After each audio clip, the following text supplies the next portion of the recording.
Hello everyone and welcome to my channel. This is the 45th part of What If Deku Can't Stop Adopting Kids. Hope you enjoy. Link to the original story and author in the description. Chapter 242, Crime and Gammas. WRRRRRRRRR. The sounds of police sirens ran out, as many police cars were gathered around a bank. "Damn it, where are the heroes?" said the head officer. "Right here." Gamma 1 and 2 flew down, landing in front of the officer. "What's the situation?" Gamma 1 asked as she scanned the building. 16 people are being held hostage," the head officer said. 17. Gamma 1 corrected. "And there are 19 villains," the officer continued. 20. Gamma 2 corrected. "Why did you even ask me?" the officer thought. "We'll take care of it," Gamma 1 said as he and Gamma 2 walked up to the building. "If anyone enters, they'll shoot the hostages," the officer called out. "Then we won't enter the building," Gamma 2 said as he and Gamma 1 pulled out their blasters and aimed at the building. PEWM. PEWM. PEWM. PEWM. PEWM. PEWM. PEWM. PEWM. PEWM. The two androids opened fire on the building, absolutely tearing it up and creating dozens of holes.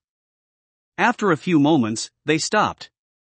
"All villains subdued," Gamma 1 said as he and Gamma 2 holstered their blasters, Gamma 2 doing a little twirl as he did so. "Take them away. Have a nice day," Gamma 2 said as the two of them flew away. "Fucking robots," the officer swore. XXXXXXXXXXXXXXX. Gah! Death Arms cried as he got knocked flat across the ground of a construction site. The one who knocked him away was a ranked villain, Cinderblock. A villain the size of a small building, and seemingly made out of pure concrete. "Damn it!" Kamui stood on top of an I-beam on the unfinished building, and wrapped Cinderblock in his wood, only for Cinderblock to snap the sturdy wood like feeble twigs. "None of our attacks are phasing him." "Rah!" Cinderblock roared, as he picked up a cement mixer, and threw it at Kamui, who dodged it with ease.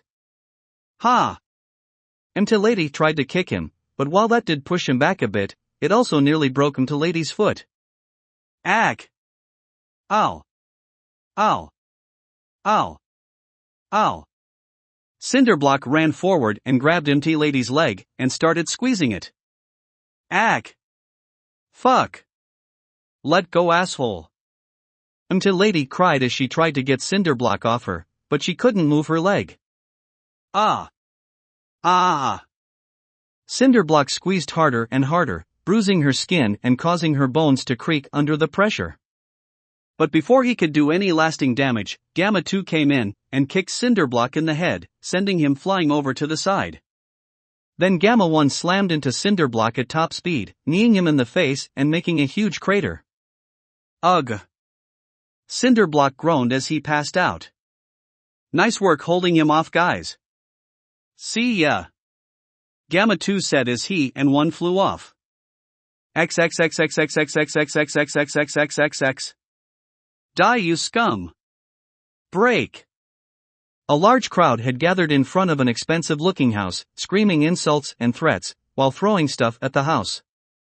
From crumpled-up paper to bricks. This was the house of a politician, who was known to oppose most things that would help those with weaker quirks, or the quirkless. "You're what's holding our country back. Do you have no shame? Go to hell already!" Bang! Suddenly, a ball of energy shot into the air and exploded, getting everyone's attention and causing them to stop whatever they were doing. The Gammas flew down in between the crowd and the house. "Everyone! This is not worth it," Gamma 1 told them. "I understand your anger. Believe me, I do. As someone who only exists because of Mr. Midoriya's kindness, I find it extremely frustrating that people like this exist.